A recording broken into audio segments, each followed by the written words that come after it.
Hi, this is Matt with Hawley Inspections. So twice a year, you should take 5 minutes to do a little bit of maintenance on your air conditioner unit. Not only will this help your AC last longer, but it'll save you money in the fact that it just runs more efficient. Take a garden hose. So as we can see, out here on the front side, the air conditioner doesn't look too bad. But when you get around to the side that's closest to the house, that side is almost always clogged with leaves, grass, and various other debris.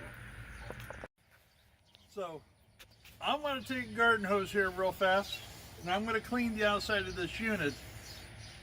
Whatever you do not use a tire washer to do this though, because that will damage your fins quite significantly.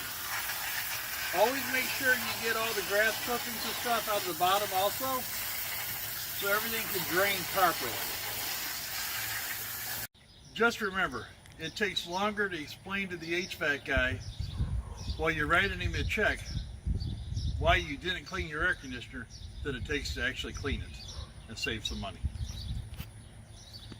For all your home inspection needs, call Hawley Home Inspections at 314-257-0040 or 618-593-9631. We wish everybody a safe and happy day.